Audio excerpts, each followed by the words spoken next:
حاجي بطولة قدومية بطولة الشيخ أحمد قبل يا ولاشن سهر إن يرهن أيارت نقفلا وحلو قدرة ما أنت ما جرتو وحامك بغينا الدور كسيب بدن حوجو شعور كي غير هذا إن قليل إنه إحنا نسقامان أنت سنقفلا وحارب كلي أنا ولا أرى إن هذا أرى كباد وحواي ما دام أن حلل لنا لي أزمدي كذا عضي هوتيل كاس عضي وقفك قدام بيا ماشي صباح أنا هاي من لقى صوت ساري سداد ساعدود oo azma ah aan ku dhex jiray waxyaabihii aan arkay ama aan qiimeeyay oo aan al-shabaab iyo argagixisada wixii aan ka akhriyay iyo wixii inoo muuqday oo dadku aan ku arkayna maalin kasta inay sameeyaan iyo wixii aan kutubta ka akhrinay aqoonidooda ku tacalluqan ka hadli jiraan laakiin xal waxaan la noolaa ficilkooda iyo toos ah oo mubaashir ah waxaan nasiib darro ah dad dhalinyaro ah wasarag dhalinyarada aniga arkay dad dhalinyaro ah oo Soomaali ah oo islaam sheeganaya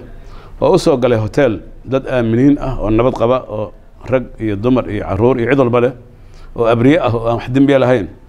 inay baabiyaan oo ay laayaan u soo galay taasaan horta indhaha soo saaray waxa kale oo duruusta aan soo arkay kamid ah in qofku ajalkiisa u dhimanayo hadda Sheekh Nuur iyo walaashan Batola iyo Sahra waxay noogu geesinimo geliyeen in cabsida iyo qorshe xumada iyo go'aan xumada inta meel la iska dhigo dadkan cadowga ah oo aan qofna reebayn in la iska xoreeyo dawladuna ay arinta hogaamiso shacabkuna ay garab istaagaan arintaas iyada marka duruusta xal aan ka faa'iideysto waxa kamid ah nimankan qofkii ilaahay dila u meydilaya khudbadii jimcihii soo dhaaf khudbad jimcadan akhriya iyagan ka hadlaayay shalay subaxi oo maalintii ugu dambeysay aheedo hotelka oo nabad looga soo kacayna salaada subax markaan jamaacada dushay iyagan ka hadlaayay marka qofka adduunka ugu nacab yihiin waxaan waleynaa maanta Sheekh Nuur Baaruudi aniga qof ayna ganacmi ma jirto labadeena darbigi qolkii aan ku jirnay darbigiisa noo soo istaageen haddana ma awoodin inay dilaan laanahu dilka xaq Ilaahay ka yimaada marka waxaan ilaahay marka qof kasta oo Soomaali ah cabsida al-shabaab meel iska dhigto ha ogaato in ajalkeedu u dhamanayso taasna waa dirsi runtii aan soo taabtay oo aad u muhiim ah tan saddexaad haddii dadka qaarkood islahaayeen al-shabaab diin qaloocan xataa Allah ka dhigay waa u qaloocanta diintooda diin sax ma ahan ayay u dhimanayaan waxaan soo aragnay cunuga yaro 6 jirka ama 5 jirka ah ee ay dileen iyo islaanta aniga qolkii aan deganaa gabar Soomaaliyeed oo nin odaya oo Aziz ah soo ziyaaratay oo ay dileen wasiir madaba noono u timid caruur yar siday ay caruurtina horteeda ku dileen odagii ay soo ziyaaratay ee qiimaha badan horteeda ku dileen gabadhi waa soo carartay qolkii ku dhaganaa anigu aan deganaayo aan ka baxay markaas ka hor daqiiqado ay soo gashay qolkii ku dhex dileen marka yaani inaysan marka arxam lahayn oo aysan cidna dhaafayn oo maanta yaani Nabi Muhammad sallallahu alayhi wasallam hatta mujaahidiintii gaalada la jihaadaysa muslimiinta ee wuxuu kula dardaarmay la taqtulu nisaan wala al-atfal wala ashab as-sawami' dadka kaniisadaha isaga cibaadeysanaayo dagaalba ku jirin iyo haweenka iyo dadka duqeyda ah iyo caruurta faraha ka qaad weeyay hadda dadka la dhaafay waa gaal ugu oo waliba wiilashoodii kula dagaalamayaan adiga oo gabdhaha haweenkaas ragooda ay ku dilayaan ay gaal yihiin haddana la taaban maayo caruurta marka inaysan marka diinta sheeganay shaqo ku lahayn taas horta daliil idana darsi weyn oo Soomaali ka baran karta waay darsiga afraad wuxuu yahay in aysan inay fulayaal yihiin maxaa yeelay nin markuu dagaalamay ee laga adkaada isagu isdilaaya oo gacantiisa isku dilaaya oo balaayo ku rakiban qabac waan fiirsanaynay meeshaan joognay xalay ilaa ay ka dhamaatay nagu dhamaad dulsheen ku dhamaatay waxbay turtuurayeen bamboyinay turtuurayeen marka ugu dambaysa runtii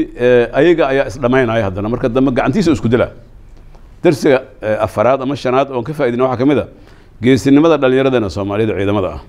ciidamada Soomaaliyeed waa dad diyaarsan oo aad active u ah xalay anigu waa fiirsanayay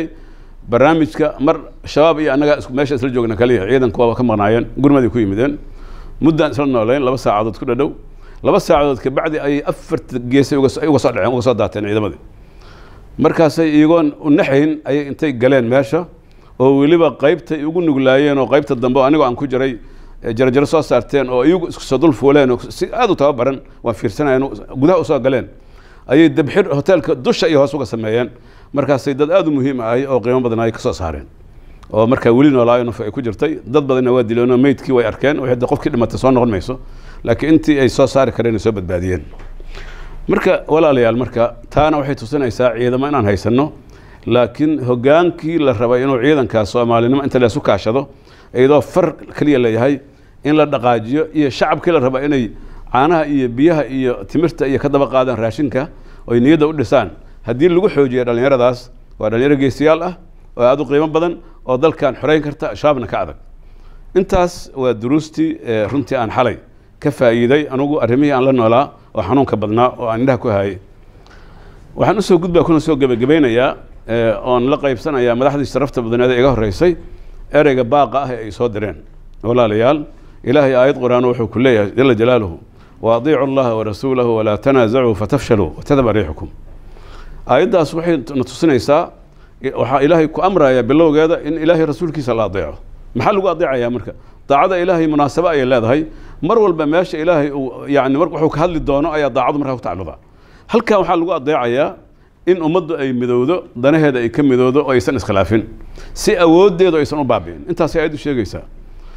si arrintaa loo gaarana in leesu sabro lees qaato lees dul qaato ayay ku imaan kartaa wasbiru in allaha maca asaabiriin uu kusoo gebagabeeyey marka maanta Soomaaliya iyo dhulka u taallay cidda shabaab inay sidaa u duleystaan gabdhaheena iyo wiilasheena iyo raggeena iyo odayaasheena inay laayaan yani mujtamaci xalay lagu laayo hoteelkii aan deganayn qaybaha bulshada oo dhan ay isugu jireen generaal ku dhintay Allah naxariisto generaal Cabdiraxmaan Khaliif oo qolkiisa ugu tagay inay ku dileen waxaa ku jiray niman wasiiro ahay oo haddana qaar wasiiro dowlad goboleedyada yihiin hadday risaalo maanta ay tahay risaalada ugu weyn waxa waaye in dowlad goboleedyada maanta dowladda dhex la fadhiya inay qiimeeyaan dhiigga madooba nuunow maxamed inay qiimeeyaan ay ogaadaan in madooba nuunow uu risaalo uu yahay aad u qiimo badan marka waxaan ku soo gabagabeynayaa in risaaladu ay tahay in maanta iyadoo la midaysan yahay nimankaas khilaafka inta meel la iska dhigo dowladnimada loo soo jeesto in aan dowladdeena iyo annagoo midaysan ilaahay subxaanahu wa tacaala amarkiisa aan fulino daacada ilaahay iyo midda rasuulka aan la nimaado kelimadeenna aan midayno waxaa kaliyahoo furan aan ka dhigno dalka in la xoreeyo wax kaloo furan inaysan jirin waxaa dhacday xilligii dowladda islaamka ee ugu horreysay boqolkii sane ugu horreysay dhexdeeda cabdilmalik ibn marwaan xilligiisii khawaarijtii oo kuwaana ka daraa ama lamid ahaayo waa ilmahoodii ayaa dadkii nafta u keenay markaasay magaalo la yidhaha khuraasaan iyo basre iyo dhul aad u muhiim ahayo weliba qani ahay dowladdu ku taagneed ay qabsadeen ciidamadii dowladda inta loo diray dhowr jeer jebiyeenoo shir laga qaatay ururadii bulshada iyo dowladda dhan baa fadhiistay runtii shirarka noocaan oo kale tawligooda jiri jireen inta la isu yimid oo cabdilmalik wuxuu yidhi ha loo yeero ganacsatada waa loo yeeray odayaashana ha loo yeero waa loo yeeray dhalinyaradana ha loo yeero waa loo yeeray saddexdiinaan deegaanka ma u dhalateen buu yidhi haa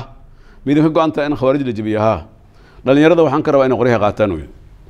odayaashana waxaan ka rabaa inay aagga galaan ayaguna ay dhalinyarada hor kacaan ganacsataduna ay fanka bixiyaan annagana waxaana la ka rabaa uu yidhi in aan hoggaanka dowladnimada aan idinku xoojinno afartoodii markay israaceenna waa la xoreeyey dhulkii khawaarijna waa la jebiyey marka walaalayaal maanta meeshoo kale taagan tahay waxaan rabnaa sanadkan 17 labada bilood oo ka dhiman iyo 18 6 bilood oo ugu horeysa 8 bilood inay noqoto 8 bilood dalka Soomaaliya la xoreynayo siyaasiyiinta Soomaaliyeed madaxweyne farmaajo ugu weyn yahay ra'iisul wasaare khayran iyo ra'iisul baarlamaanka ra'iisul khayran ay ku xigaan iyo dhammaan maamul goboleedyada iyo gudoomiyaha aqalka sare afwan afarta hoggaanka qaran iyo dhammaan maamul goboleedyada waxaan u soo jeedinayaa hal shay horta inay iska ilaabaan khilaaf cusub oo ummadan Soomaaliyeed lagu ikaarakabeeyo oo lagu qashqashaado oo maanta mooshin inta baarlamaanada laga tamriiriyo ama dawladaha loogu dhawaado oo Soomaaliya inay ku haystaan xaraan ku haystaan raba ama kuwa jeebkooda lacag u raadinaya qashqashaada keenaane horta iska ilaabaano in xukuumad ridow iyo khilaaf cusub iyo dalkan in la burburiyo gadaal loo celiyo iyo wixii laga tooba keeno laga soo xajeey waay